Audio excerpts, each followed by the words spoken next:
இன்றைக்கி நம்ம என்ன ரெசிபி பார்க்க போகிறோம் அப்படின்னா ஜீரா ரைஸ் எப்படி செய்கிறது பாட்டில் அப்படின்றத பற்றி தான் பார்க்க போகிறோம்.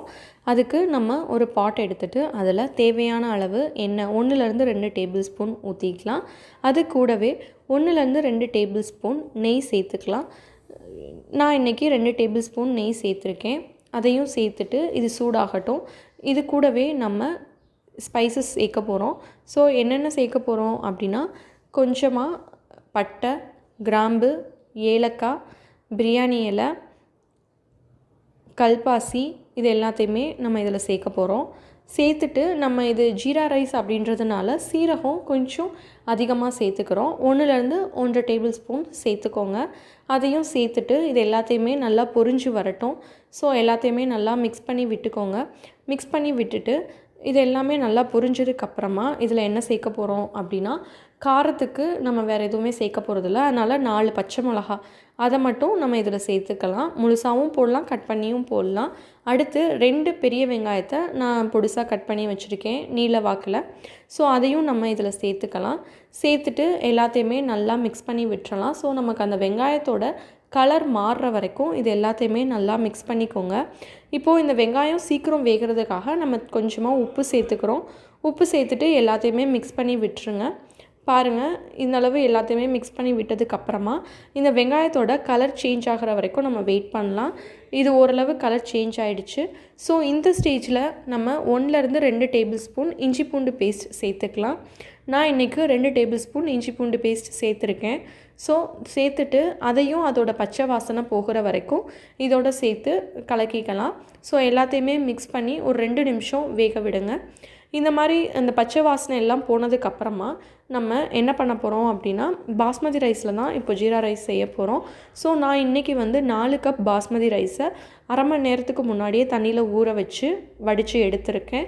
ஸோ இப்போ அந்த ரைஸை இதில் சேர்த்துக்கலாம். கொஞ்சம் கொஞ்சமாக தண்ணி எதுவுமே இல்லாமல் நல்லா வடிச்சிட்டு இந்த பாட்டில் நீங்கள் சேர்த்துக்கோங்க. இந்த மாதிரி தண்ணி எதுவுமே இருக்கக்கூடாது. அப்போ தான் நமக்கு தண்ணி அளந்து ஊற்றுறப்போ கரெக்டாக இருக்கும். சாதம் குலையாமல் நல்லா வேகும். பாருங்கள், இந்த மாதிரி கொஞ்சம் கொஞ்சமாக எல்லா ரைஸையுமே சேர்த்து எல்லாமே சேர்த்தாச்சு. இப்போது நீங்கள் எந்த கப்பில் அளந்தீங்களோ அந்த கப்பில் 1 கப்புக்கு 2 கப் தண்ணி, அந்த அளவில் தான் நம்ம இப்போ தண்ணி ஊற்ற போகிறோம். ஸோ இந்த அரிசி எல்லாத்தையுமே நம்ம மிக்ஸ் பண்ணிவிட்டு ஒரு 2 நிமிஷம் ஃபுல்லாக பெரட்டி விட்டுட்டு இது கூட இப்போ நம்ம தண்ணி சேர்க்க போகிறோம். ஸோ நான் அளந்த கப்பில் ஃபஸ்ட்டு நம்ம 4 கப் ரைஸ் எடுத்துக்கிட்டோம் இல்லையா? ஸோ அப்போ நம்ம இதில் 8 கப்பு தண்ணி ஊற்றணும். ஸோ நான் இப்போ இதில் கொஞ்சம் கொஞ்சமாக 8 கப்பு தண்ணி ஊற்றிட்டேன். பாருங்கள், ஓரளவு எல்லா தண்ணியும் ஊற்றி எல்லாத்தையுமே நான் மிக்ஸ் பண்ணி விட்டுட்டேன்.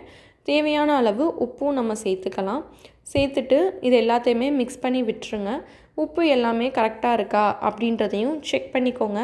செக் பண்ணிவிட்டு உங்களுக்கு உப்பு கொஞ்சம் கூட இருந்தால் தான் வெந்து வர்றப்போ கரெக்டாக இருக்கும். ஸோ அதையும் செக் பண்ணிக்கோங்க. நீங்கள் டேஸ்ட் பண்ணுறப்போ கொஞ்சம் கூட இருக்க மாதிரி இருந்தது அப்படின்னா உப்பு கரெக்டாக இருக்கும். ஸோ இந்த மாதிரி சேர்த்ததுக்கப்புறம் நான் இதில் 1 கைப்பிடி மல்லி, 1 கைப்பிடி புதினா சேர்த்துக்கணும். என்கிட்ட மல்லி மட்டும்தான் இருந்தது, அதனால் அதவே நான் கொஞ்சம் கூட சேர்த்துக்கிட்டேன். உங்கள்கிட்ட புதினா இருந்தது அப்படின்னா அதையும் கண்டிப்பாக சேர்த்துக்கோங்க. இன்னும் ஃப்ளேவராக டேஸ்ட்டாக இருக்கும். அவ்வளோதான். இப்போது இது கொதி வரட்டும். நம்ம இதை மூடி போட்டு ஒரு 15-25 நிமிஷம் இதை நம்ம வேக வச்சிடலாம் மீடியம் ஃப்ளேமில். பாருங்கள், இப்போது எல்லாமே கொதிக்க ஆரம்பிச்சிருக்கு. இப்போது ஓரளவு ரெடி ஆகிருக்கு. ஸோ இதை நம்ம எடுத்து பார்க்கலாம். எடுத்து பார்க்குறப்போ பாருங்கள் எந்தளவு சாதம் எல்லாமே வெந்து மேலே வந்திருக்கு அப்படின்னு சொல்லிட்டு.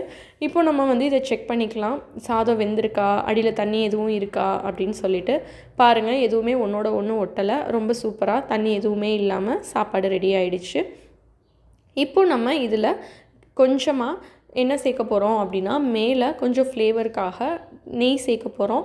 1-2 டேபிள் ஸ்பூன் நெய் நீங்கள் அதை ஊற்றிட்டு அதை ஃபுல்லாகவே ஸ்ப்ரெட் பண்ணி விட்டுட்டு திருப்பி மூடி போட்டு மூடி ஒரு 5 நிமிஷம் வச்சுட்டு அப்படியே ஸ்டவ்வை ஆஃப் பண்ணிடுங்க. அந்த மாதிரி நீங்கள் மிக்ஸ் பண்ணிட்டு வைக்கிறப்போ அந்த நெய்யோட ஸ்மெல் இன்னும் ஃபுல்லாக ஸ்ப்ரெட் ஆகி ரொம்பவே சூப்பராக இருக்கும். இப்போது நான் அந்த மாதிரி செஞ்சுட்டு ஒரு 5 மினிட்ஸ் மூடி வச்சுட்டு அதுக்கப்புறமா எடுத்து காமிக்கிறேன் உங்களுக்கு. இப்போ பாருங்கள், நம்ம நெய் போட்டுட்டோம். இப்போது மூடி எடுத்துகிட்டு பார்ப்போம் எந்தளவு ரெடி ஆகிருக்கு அப்படின்னு சொல்லிட்டு.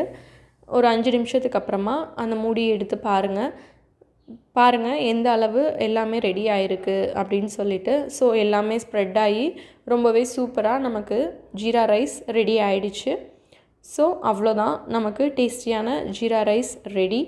இதை நீங்கள் வந்துட்டு மட்டன் குழம்பு அந்த மாதிரி சேர்த்து சாப்பிட்டீங்க அப்படின்னா ரொம்பவே சூப்பராக இருக்கும். யூஸ்வலாக ரைஸ் பண்ணுறதுக்கு பதிலாக இதை நம்ம சேர்த்து பண்ணி பார்க்கலாம். இது எப்படி இருந்தது அப்படின்னு மறக்காமல் சொல்லுங்கள். இந்த வீடியோ உங்களுக்கு பிடிச்சிருந்தது அப்படின்னா சேனலை மறக்காமல் சப்ஸ்கிரைப் பண்ணுங்கள். தேங்க்ஸ் ஃபார் வாட்சிங்.